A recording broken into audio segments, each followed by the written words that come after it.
Okay, good morning, everybody. Welcome to today's open forum. Today we have a very special guest. And there's the house in the background. Very special guest today, Anita Malick, president and founder of The Closing City. Anita has some exciting things to share with us. You guys have lots of questions about FIRPTA. We're starting to see some short sales, and Anita's going to help us through all this stuff. So Anita, welcome, and thank you for coming. Thank you, Ryan. Good morning, everyone. Sorry, that was Huey. He comes out usually in the mornings and when we have signings and really loses track of when to control himself. So if you see a house floating around, don't be alarmed. My name is Anita, and thank you for having me here this morning. I know a couple of you may have seen me from the last couple of presentations, but just wanted to introduce myself again. My name is Anita Malick. I'm one of the founders and co-owners of the Closing City Title Company. I've been doing title for about 15 plus years. I'm also an attorney by trade. I love my job, but it can be boring to some, but I absolutely love what I do. I have facilitated over 1,000 closings myself, and I represented buyers, I represented sellers, so I've seen everything. So there is no such thing as a silly question to me. My job here at the company is I'm literally answering calls all day and talking to people about any questions they have, whether it's about FIRPTA, whether it's about how to write up something in the contract, or whether it's about how to word your addendum. And I know you guys have wonderful mentors as well, but if you ever need help about anything, you're more than welcome to reach out to me. So with that said, can I go ahead and share my screen, Ryan? Is that okay? Yeah, I think he's saying yes. Sorry, I muted myself. Yeah, you can go ahead and do it. You don't need, on this, you don't need permission. Okay, perfect. Can everybody see this PowerPoint presentation? Yes? No, you're mirroring the screen right now. You've got to pick a different. I'm mirroring the screen. Okay. Let's see.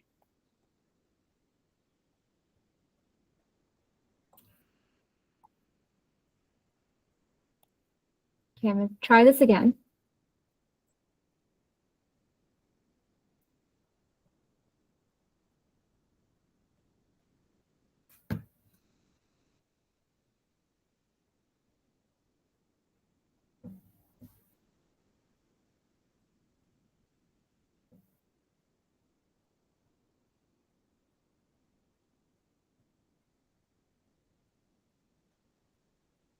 Now we can see it. She's on mute. Now you're muted.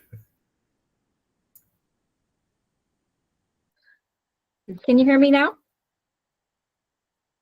Perfect. Perfect. Okay. All right. So today's topic is a little bit about trends that we're seeing in the market from a title company perspective. So being in the real estate industry, we're obviously always following the market, right? Are we in a buyer market, seller market? What's going on in the zip codes? And one of the unique perspectives that we get as a title company is we get hundreds of closings every month. So we get to see what are some trends that we're seeing? What are some issues that we're seeing? What are we seeing uprises in? So I wanted to take the next 30 minutes and talk about 3 trends that I'm seeing. And like I said, a little bit about me. This screen just has who I am. I'm licensed attorney in Illinois. I used to practice there. I moved down to Florida about 5 years ago. I'm a title agent here. And I continue to practice a little bit, although I don't practice law in Florida.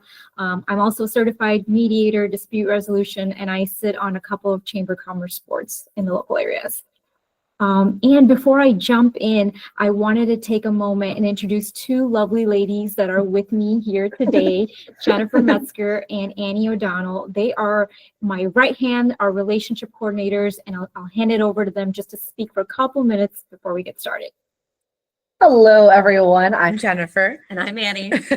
And we are your relationship coordinators. So we just want to take a few moments just to say hello, that we are your inside sales reps. If there is anything that you need, we are your 2 go-to contacts for that.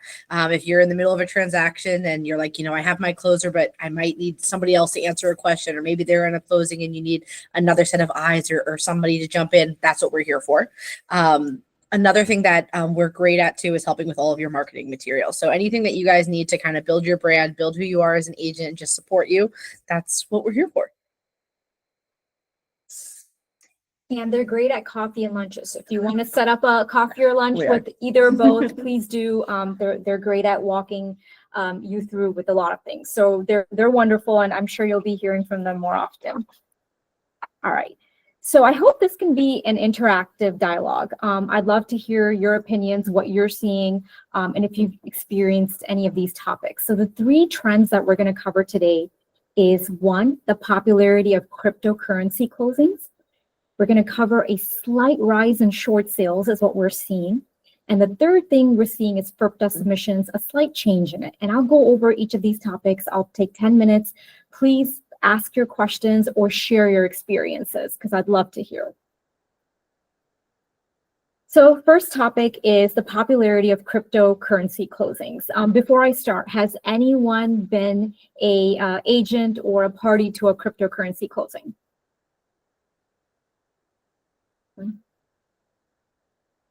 Okay.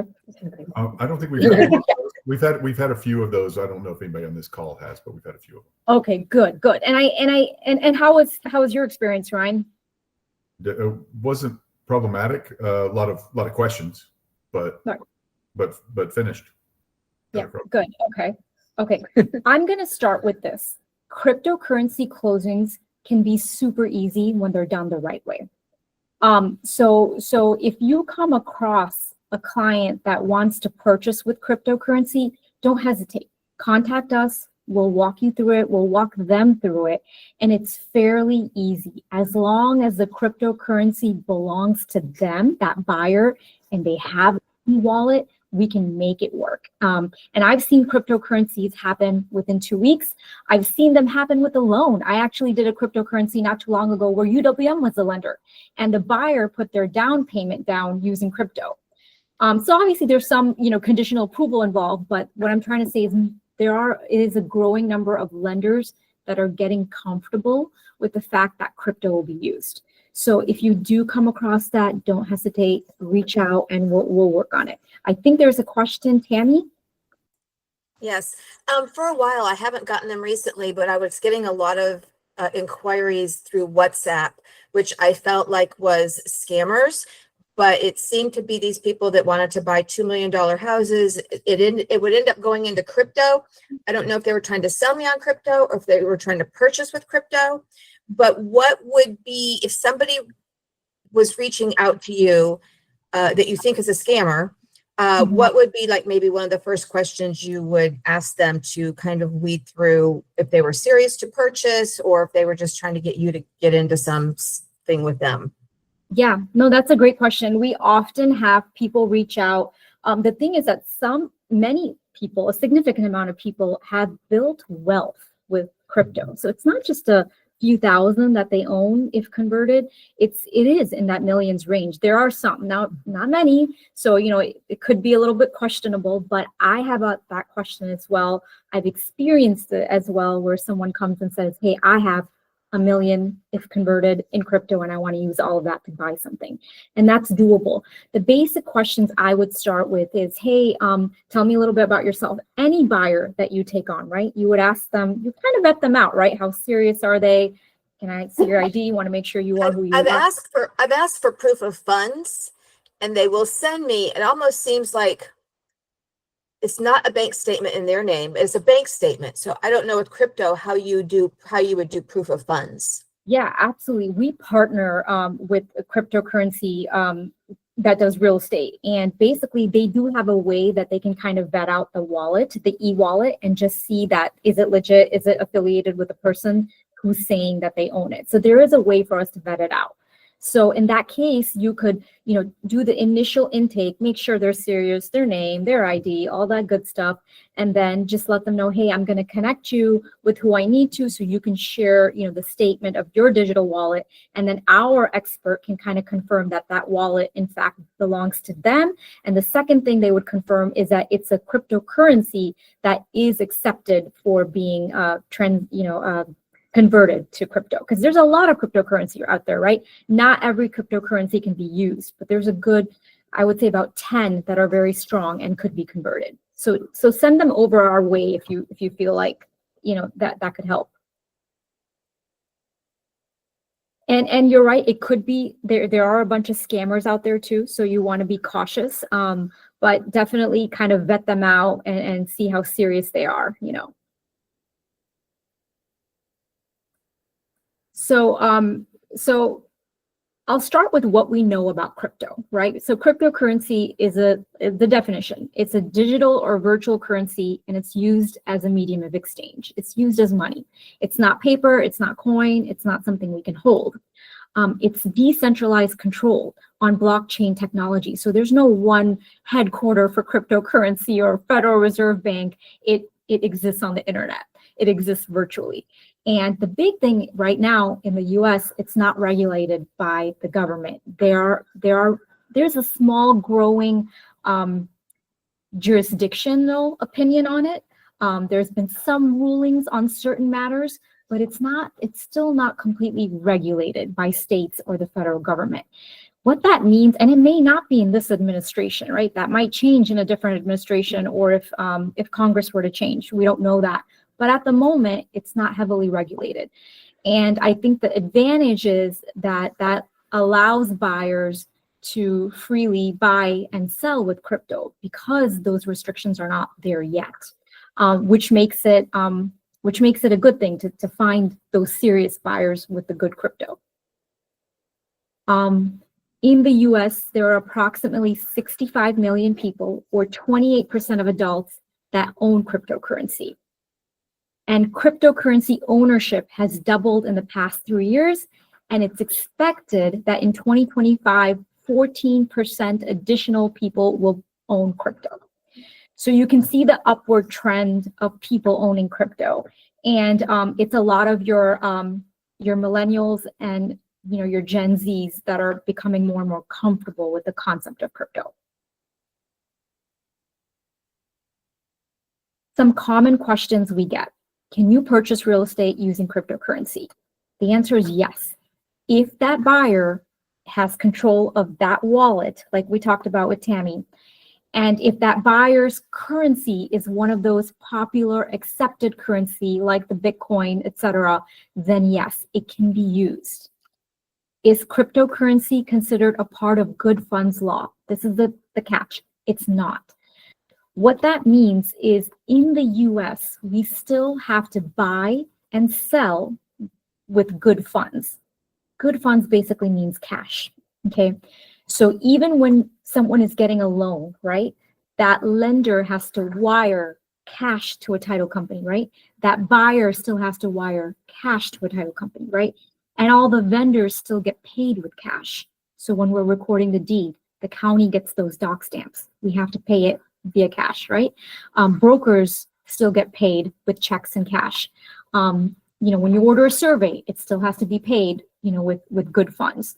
So at this time, the law hasn't passed anything where anything else is good funds law except for cash. So what happens is that cryptocurrency will get converted into good funds at the time of closing.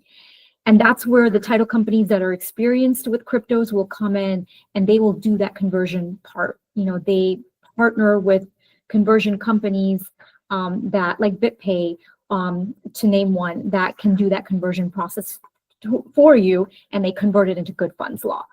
And basically what happens is, for example, I'll walk you right through it. When we get a contract, immediately we'll send an invoice to that buyer, and it's a crypto invoice, and they'll know what to do because they have a wallet, and they'll go pay it, and that's how we get the EMD. So it's not good funds yet, but we convert it into good funds. Next question. How does a buyer show proof of cryptocurrency? Pammy already asked this question. They set up a digital wallet, and they show proof that they control that wallet. Can a buyer use cryptocurrency as down payment with a loan? I mentioned this before, that yes, there is a growing number of lenders that is accepting that. Now, it's not a huge list yet. I don't even know who accepts it and who doesn't and what conditions they are. But once again, because we're a title company, we get to watch what lenders are accepting it. And we're kind of making our personal list of like, okay, this lender did it. Like I said, I did one with UWM recently. So I know that there are some programs where they are accepting crypto as collateral, which could be a huge game changer for our industry. So what should a buyer and agent keep in mind when you're purchasing using cryptocurrency? Contract timelines. So I mentioned that we have to take the crypto and we have to convert it into good funds. That takes 3 to 10 business days. So it could happen fairly quickly. It could take up to 10 business days. So when you get under contract, basically you connect the buyer with us. We send them an invoice so they can deposit their EMD. Now they could deposit EMD with cash, that's fine. But if they want to use crypto, it could take 3 to 7 days to convert it. So therefore you want to make sure that your EMD is not due within 3 days because we might not make it by then, right? So you want to make sure you set your contract timelines and give enough time so that conversion can take place. And I would have that conversation with the listing agent, with the seller that, hey, my buyer is purchasing this with crypto. They're obviously going to want to see the proof of funds. And then that's where you would explain, hey, these timelines have to be extended a little bit. I know we did one cryptocurrency within 2 weeks. It was the buyer was purchasing all cash with crypto. So there was no loan involved. And we were able to do the conversion pretty quickly as long as the buyer is on board and is paying those, helping us with that process. So keep the contract timelines in mind.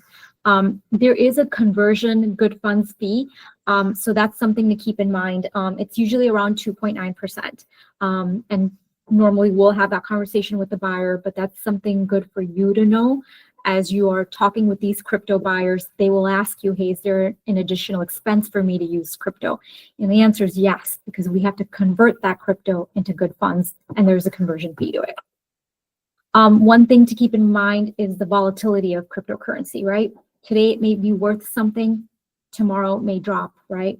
And so especially when you're getting a loan, the problem is that you don't know exactly what it's worth at that time.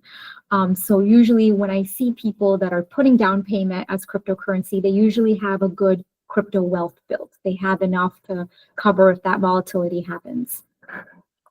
Another thing to keep in mind is regulatory uncertainty, right? Right now, it's not really heavily regulated, barely regulated by the government. That could change, which could change the processes. There could be new laws in place as well. And then the last thing that you could let your buyers know is that there could be tax implications when they use crypto. Crypto is looked at as a capital asset. So when you dispose of the crypto, meaning when you convert it, it can trigger capital gains. It's like you're liquidating an asset. So definitely you want to let your buyers know to talk to their accountant so they're aware that, hey, if they're going to be using $200,000 converting the crypto, what would their capital gains taxes be for that? So that's a big one that you want to let buyers know. But this is the first trend I wanted to share because, like I said, we're seeing crypto closings become more common. We're getting a lot of questions on them. I do think there's a good amount of scam out there, so just be careful. A lot of times, like you may be able to sort of pick up things on how serious they are, the amount of money they want to use, and the basic things that you would do to vet it out. Any questions on crypto closings? No? All right. I hope all of you somewhere in your life get a chance to do a crypto closing. And we're here to help you out. So we can answer all those questions and we can walk you through it. The conversion fee right now is 2.9%. It's a little hefty. Yeah. All right. The second topic is we're seeing sorry, Anita, can I ask a question on that? Sorry, it took me a second. Yeah. So what is, so I have crypto and I get in and out of it. It costs a little bit of money to trade just like it does stocks or anything else. You lose in the conversion, you have to sell it and, it's sold and bought and everything else. But usually not 3%. So how does that typically work when they can just convert it to cash? Yeah, they could convert it into cash and then use the cash to do it. That's absolutely possible. The problem is that sometimes some of the issues we see is, how do you make that good funds, right? So especially if they're converting it into cash and if there's a lender involved, now they're going to want to, trace all trace that and source all of that. So a lot of times, especially when there's a loan involved, we see people, they want to go through the good funds process. So there's a title company and there's an affiliated real estate conversion that's converting it into good funds. And then remember, we're insuring over that property, right? So they're saying, hey, yes, this was purchased with correct good funds. Could they convert it on their own before? Yes, absolutely they could. And could the fee be negotiated? It could. It might be able to. Like I said, there's a third party that does this conversion. So we could definitely get involved in that and see if there's a less fee. Okay, thank you. But I think the key is to making it good funds for real estate purchases. So I would have to change that to cash probably significantly before the closing. Yes. And either put it on my tax returns or trace the whole thing. Yep. Yes. Okay. So If there's a lenders, lender involved. okay. Yeah. But if it's cash, nobody cares, right? Right. If it's cash, they can do it, a little bit before the closing date and then just purchase it as U.S. cash, good funds. Thank you. That's a great question. So the next topic is we're seeing a slight rise in short sales. A very slight rise, so nothing to get worried about. Obviously, we're not looking at what 2007 and 2008 was. Honestly, when I got out of law school, one of my first jobs was with a big law firm. And I remember they're like, hey, we're gonna start you in the real estate department and you're gonna be doing short sales. And basically my job was we defended the mortgage companies. And I was like, what is that? And found out it was horrible. I mean, literally, there were so many people being removed from their homes. But that was obviously that 2010 recession. We're not seeing that kind of short sales, but we are seeing a slight rise in short sales. For example, in Florida, Q1 2025, there is an uptick of short sales by about 32% compared to Q1 2024. It sounds like a huge number, 32%, but in Q1 2024 in Florida, I want to say we had 100, maybe 200 short sales. So if you look at that number, it's not a huge uptick, but there is a little bit of an uptick that we're seeing. Some of the reasons are there's more inventory shift to a little bit of a buyer's market. And the properties that were purchased in the last 3 years may have not appreciated enough. So if somebody bought a townhouse in 2023 and now they're going through a distressed life situation, maybe it's a divorce, maybe someone passed away and they have to sell, but that property maybe has not appreciated enough for them to pay off their mortgage, to pay off closing costs. So that's where we're seeing the gap. And we're not seeing, hundreds of thousands of dollars. We're seeing like smaller amounts, like maybe the buyer or the seller is short 20, 30, 40,000. And then the last reason is that a lot of owners out there had, lines of credits and their interest rate matured and now went up. And so now they can't afford those monthly payments anymore. Those are some of the reasons we're seeing behind the rise in short sales. How does a short sale work? So it's you would do the normal thing, right? So you would market it as a short sale. You want to disclose to the buyer. So if you have a seller that needs to go through a short sale, and the way you find out that they need to do a short sale is because you're going to work up that net sheet with them, right? So when you have a seller, you'll sit down and you go through the figures and you'll find out, okay, what do they owe on their mortgage? What would the closing costs be? So you're going to work up that net sheet for them. And when you do, you may find out, hey, listen, at this purchase price, maybe one of the best purchase prices we can get, you still have to bring $20,000 or $30,000 to the table. And that's where it starts. And, most sellers will say, listen, I don't have that to bring to the table. And maybe we don't think the market will give a higher price. So that's when you run into a situation where you say, all right, that seller doesn't have enough money to bring to the table. They can't afford their mortgages anymore, or they're going through some type of distressed life situation where they need to sell. So you market it as a short sale, you disclose it that it's a short sale, you enter into a normal real estate contract, and you have the short sale rider signed so that all parties know that this is going to be a short sale, and it's contingent upon the short sale being approved by the lender. And basically a short sale is a transaction where a homeowner sells their property for less than what is owed on the mortgage with that lender's approval. short sales are much better than foreclosures. Foreclosures will haunt your credit for a longer time. They look worse on you. It's harder to buy a new home again.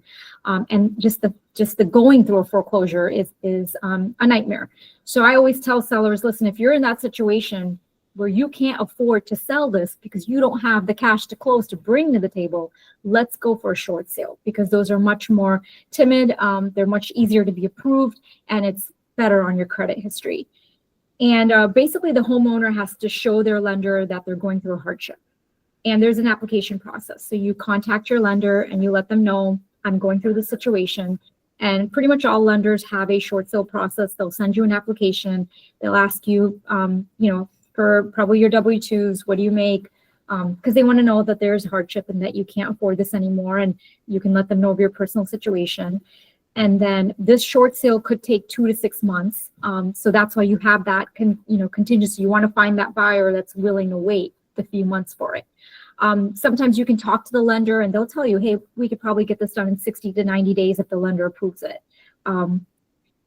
And basically you try to negotiate a waiver of deficiency judgment, because let's say the lender comes back and says, okay, you owe us $260, homeowner, and you're selling this home for a lot less, and basically you're going to be able to give us $240. So we're going to take a loss of $20,000.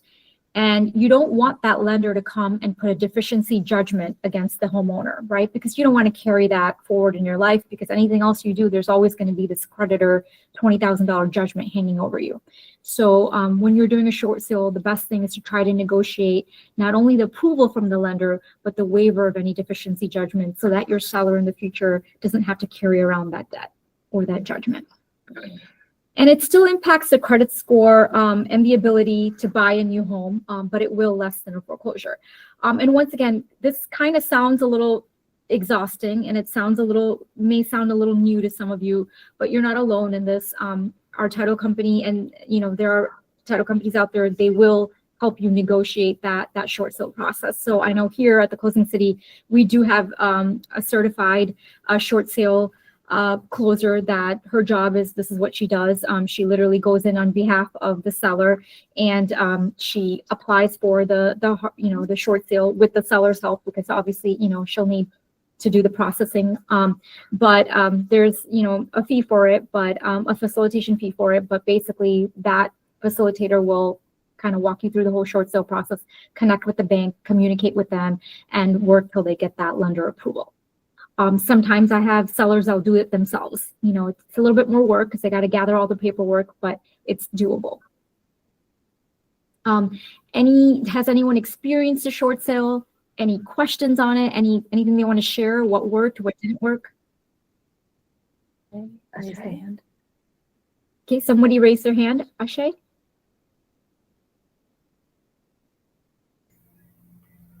AJ, you might be on mute. Oh, AJ. Okay.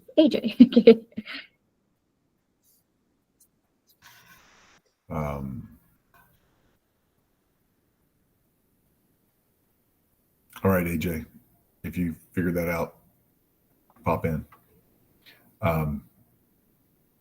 Go ahead, Anita. Okay. And AJ, if you get your question, I'm always here. You can always connect with me afterwards too. But yeah, short sales are slightly on the rise. And if you do come across one, just kind of know all your options. And once again, you can always call me or Annie or Jennifer, and one of us will always, we're all happy to walk you through it, tell you how it works in more detail. All right, the last topic I have for today is FIRPTA submissions. Pop quiz. Who knows what FIRPTA stands for? You can Google it.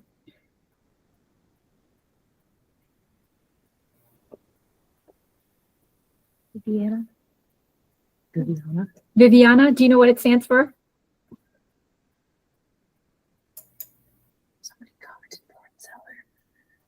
Yes, mic issues.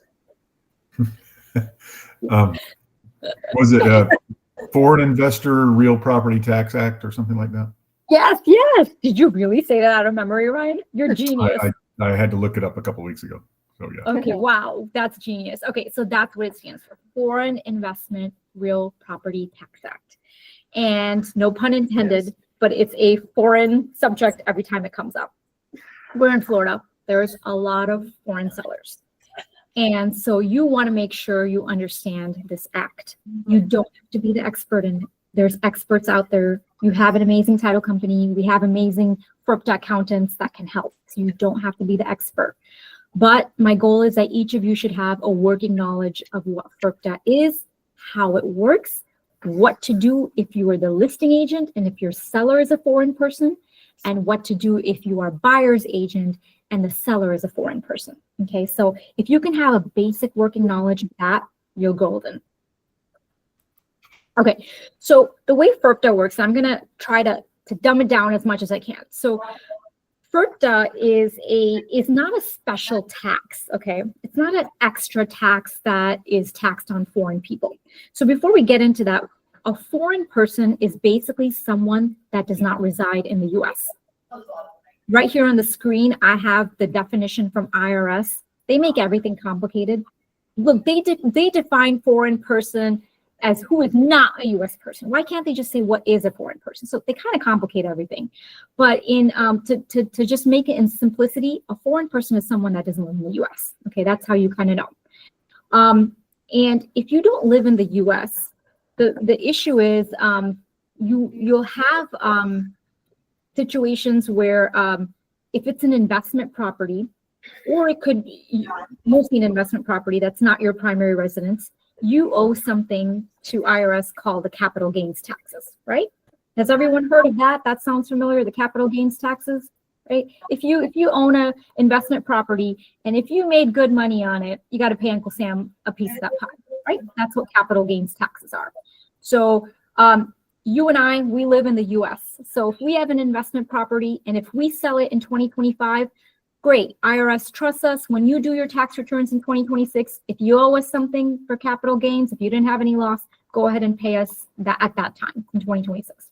That's how it normally works with US residents.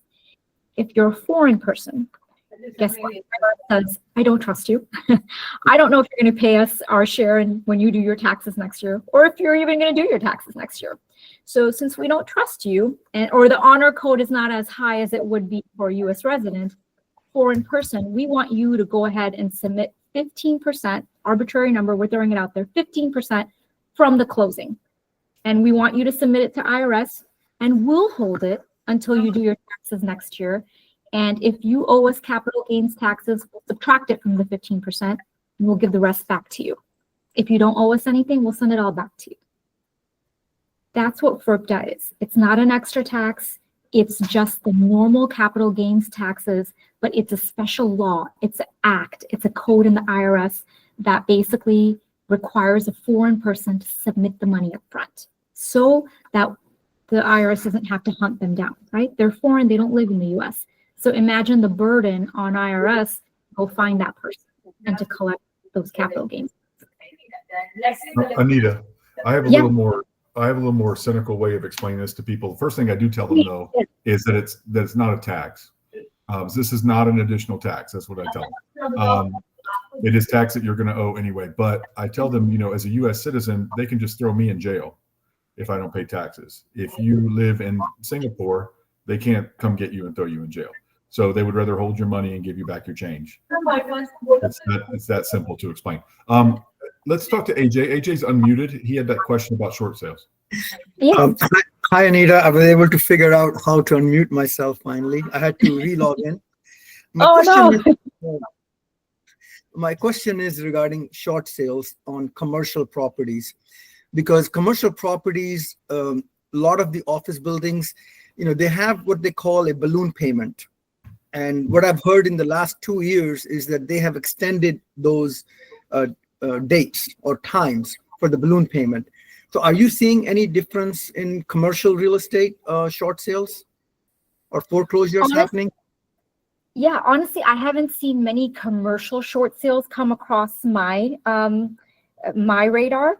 However, I do know from doing short sales as much as I've done in my life, I think everything is negotiable, especially when it's a commercial loan, it's even more negotiable, right? Because they're not governed by RESPA or any other bureaus, right?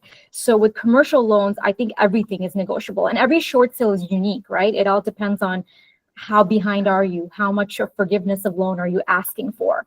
So I do think that they come up with more creative solutions when it's a commercial deal. Okay. Yeah, because the problem is the balloon payments, a lot of times the value of especially office buildings have come down quite a bit. So for Yeah. them to get financing, refinancing is usually not possible, but the banks have been extending that date. So if it was January 1st of 2024, they've extended to, January 1st of 2026. But the point is, how long can they do that? I mean, They it's do just that. so Yeah, I believe that. That sounds like a reasonable solution rather than going through a foreclosure of a commercial building. all right. Thank you. I think Viviana is raising her hand.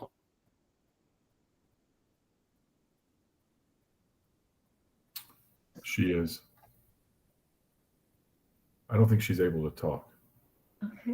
I think she's logging out, logging back in. Oh.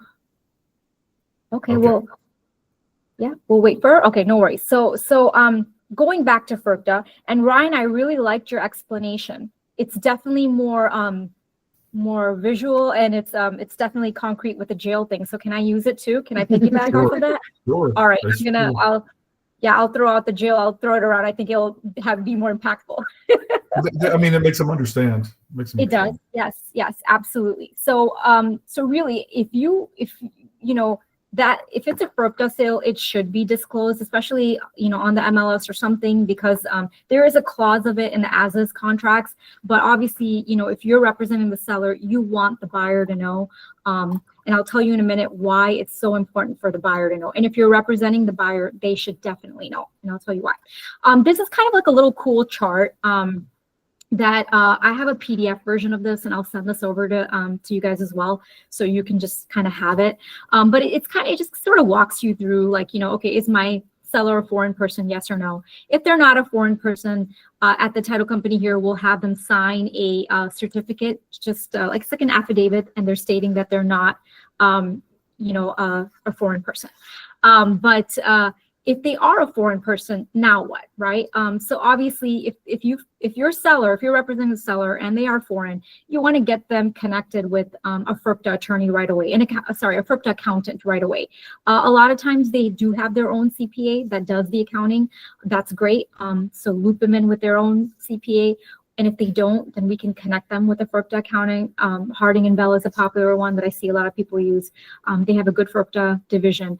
But really that accountant will kind of help explain and answer those nuanced questions to your sellers, right? Because sellers also want to know, okay, I'm going to give this 15%. How much of it will I get back? That's the most common question I get, right? You're going to make me give 15%. How much of it will I get back?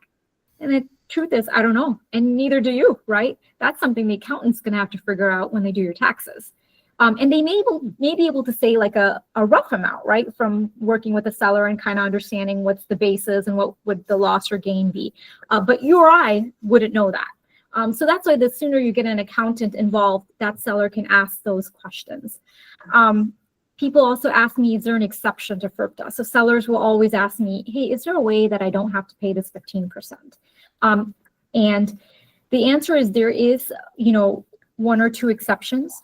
The most prominent exception is that if the property that the seller is selling is being sold for $300,000 or less, and if the buyer is going to use that property as their primary residence and they'll be living in there for 50% of the next 2 years, if the buyer is willing to sign that affidavit, then the seller doesn't have to pay FIRPTA at closing. They don't have to pay that 15%.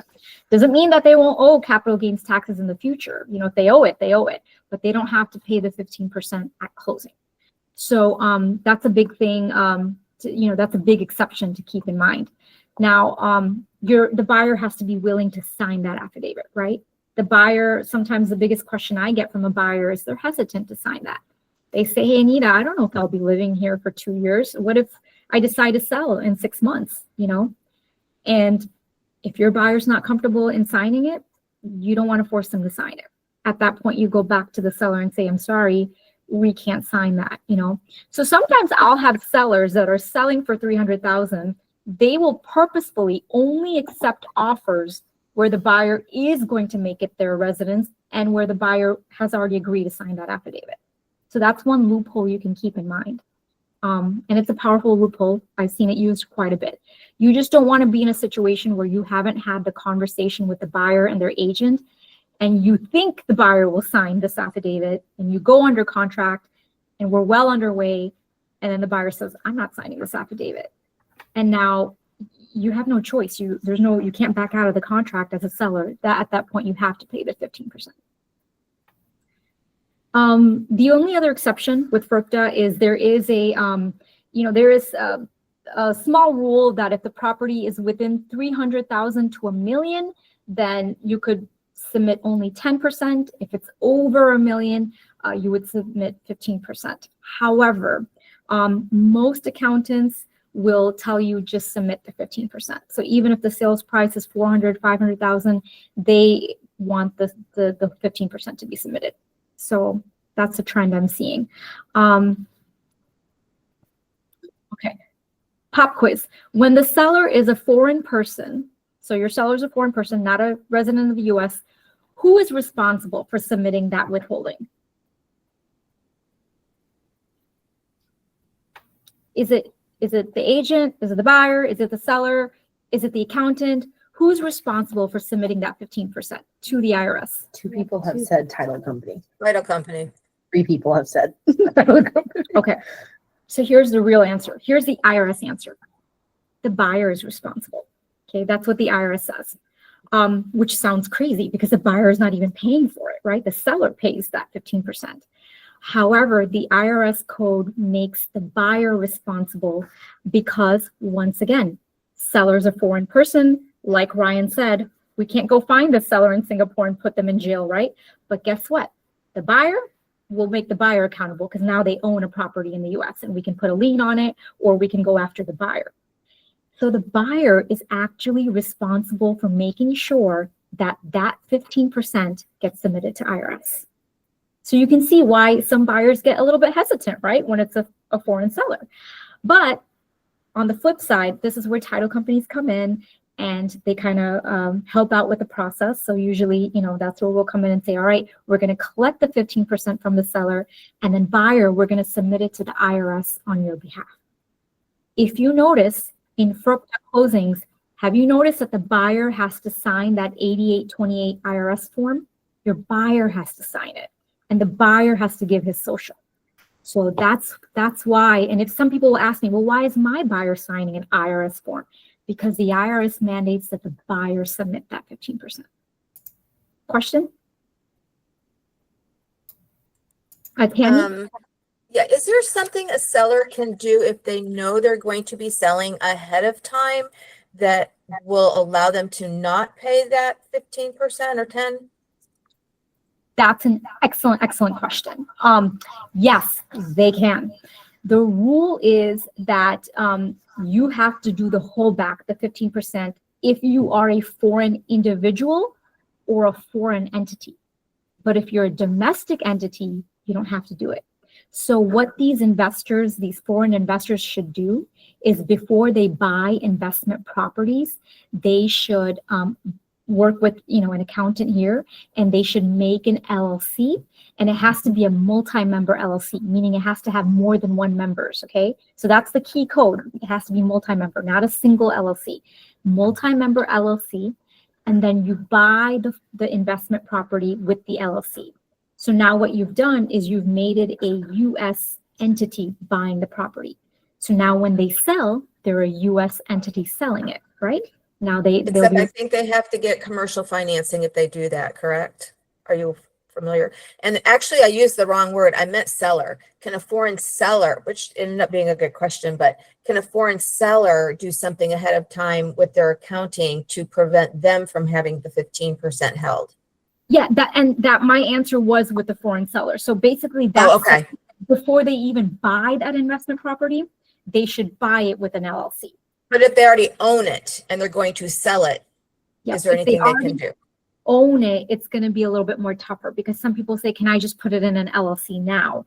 And I think on the accounting end, there is going to be some gaps there. They still, at that time when they're transitioning it with their accountant to an LLC, I think they're stuck in the same situation where they would have to give some sort of 15%, 10% submission at that time. The key is, and the accountant might know a more nuanced answer. Maybe there's a loophole to that, and I'm not familiar with. But the key is that when you're working with investors and when they're buying, that's at that time is when you want to kind of nip this in the butt and say, okay, we're going to form an LLC, a multi-member LLC. You're going to buy with that LLC so that when you sell it, you don't have to pay that withholding.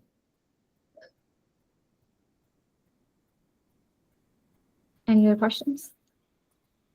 No, I think the number one question I get is, as the buyer's agent, how do we make sure our buyer isn't on the hook for this? And the answer I give them, and you can tell me if this is right or wrong, is just to make sure the title company's got it handled on the preliminary HUD. Yeah, that's the simple answer. You're absolutely right. And this last slide that I have kind of captures that, the compliance portion that Ryan, you just mentioned. A lot of buyers, they have that fear that, okay, this is a foreign person. Is there something extra I should be doing? And the answer is, I usually tell the buyer that, listen, the IRS code does say buyer's responsible, but that's why you're using a title company, because that's our job to make sure that, we collect that 15% or 10% from the seller and we get it paid to the IRS. But buyer, you do have to cooperate with us, meaning you do have to sign that 8288 IRS form. So you just want to make sure your buyer understands that they will be signing an IRS form. But then, we'll submit it. Sometimes I've been in situations, guys, where we don't even know it's a FIRPTA sale. We have no idea. It wasn't disclosed to us anywhere. We usually do collect information from sellers. Sometimes sellers don't fill out the information we need, right? And then we get to the closing table and, we're kind of digging around with their IDs, and then we find out that it's actually a FIRPTA sale. So we've been in those situations too, but worry not, I still make the closing happen somehow. I'll get Harding Bell involved and we'll come up with the IRS docs on the spot. And so I've resolved that at the table, but nobody wants to go through that at a closing table. So if it is a FIRPTA sale, whether you're a buyer, seller, alert the title company. Just say, hey, want to let you know the seller is foreign. Let us know. Okay. What else? Any other questions that anybody has? Okay, I'm going to stop sharing my screen. Tammy in Orlando has a question. Okay, Tammy. So I think you might be doing this closing. I have people. The buyers are from India. They're on a visa. I don't think they're going to have to move their money from India, but if they had to move their money from India to here for the closing, how does that work? Is there an intermediate company, or how would that work? Yeah, so there's a couple options depending on how they want to do it. It depends on their financial institution in India. So if there's an intermediary that their bank works with and they can easily convert it, to us, it's an incoming wire. So we get international wires all the time. So if their bank in India can send an international wire, great. We'll give our international wire instructions and they can send it. There's also other avenues out there. There are intermediary conversion companies, because sometimes you don't know what that conversion rate will be to make it into US dollars. And we can certainly get that conversion company involved at that time. It's not a large fee or anything like that, but they'll capture the conversion rate and they'll do it for them. So it all depends on that buyer's financial institution in India, whether they can do the international wires or not. I had one transaction from the guy in Scotland that it got hung up somewhere in the system because they had to verify those funds, and it took a few days for that to happen. Yes. We see that all the time. When it's a foreign buyer, one of the things I've trained my closers on is tell that foreign buyer to please initiate the wire as much as possible. There is no rule in the book that we need the wire on the day of closing. In fact, I tell everybody, cash buyers, send us your wires way in advance if you'd like. I have some cash buyers that they get into contract and that very same day they'll wire me $400,000. It's sitting there for a few weeks until closing date. That's perfectly fine. So international wires definitely start a few days in advance. I see a hand raise. Harquise? Jacques. Jack. Sorry. I'm not good with this. Sorry, Jacques. Jacques. Jack. Okay, Jack. He's muted You- and looks like not there. Okay. Let's move on.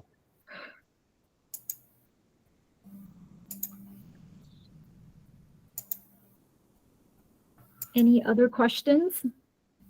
I know this is a lot to take in. We had three pretty heavy topics. And I always say this to agents. I've been doing this for years. And I always tell agents, if you can have a working knowledge about all these topics, it just really puts you ahead of the game, right, than any other agent. You don't have to be the expert. That's what we're here for. But just have the working knowledge of how FIRPTA works, how a short sale works, how crypto works. Mhm. Any other questions? Ryan, did I miss anything? No, you didn't. I don't believe so. I don't know what questions they might have. But no, it's great.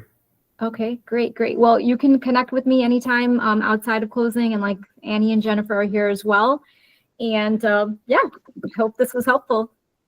All right. And there's Anita's information on the screen, on the chat. So thank you very much. Oh, Angie and Jennifer's information is there as well. So whatever you guys need, let them know.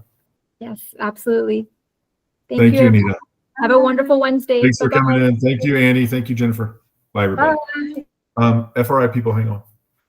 If you have any thing to talk about now, let's do it. Any questions, any real estate related issues that you might have? Man, you guys are so easy. What'd you guys think of that? Good. Okay. It's good to have a refresher. I know you guys know a lot of that stuff. The short sale thing, you could go on and on about. But I have seen a few of those pop up for you guys recently. So not, like she said, not a lot. It's not alarming, but just a couple. And it's because the market's been flat for a couple of years now. And as long as the market's shooting up like crazy, even if you have a hardship, you still can sell your house for more than it's worth if you need to. But right now it's kind of sitting and it's just been kind of stagnant for a couple of years. So people who are having hardships can't afford it. And by the time they pay your commission and the other side's commission and the this and the that, then they're going to be short. So, all right. Any questions before we go? Did I see a question? No. Any questions before we go? I'm glad you guys like that. She's an excellent presenter, and I appreciate it. Yes, Patricia.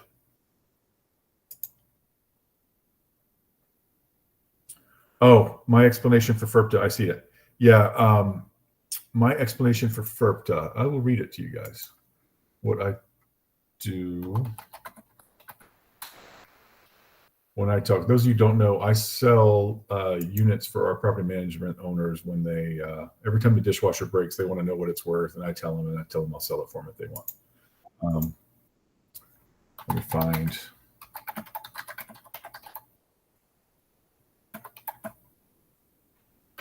Some of these.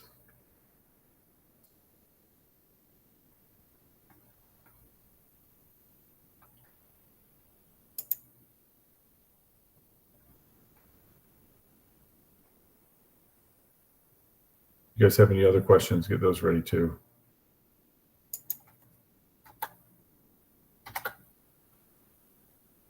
Hold on, I'll read this to you. I've done it the first time. All right. Here's what I say. In fact, I'm gonna copy and paste it in the chat. I don't talk about jail on here. I talk about jail when I talk to them about it, but not in the email. But I'm gonna put it in here anyway. But that is what it is. You know, they can collect from me and you upon threat of imprisonment, but they can't collect from foreign nationals who are not here. Oh, amount paid. Sorry. I didn't copy the whole thing, I think.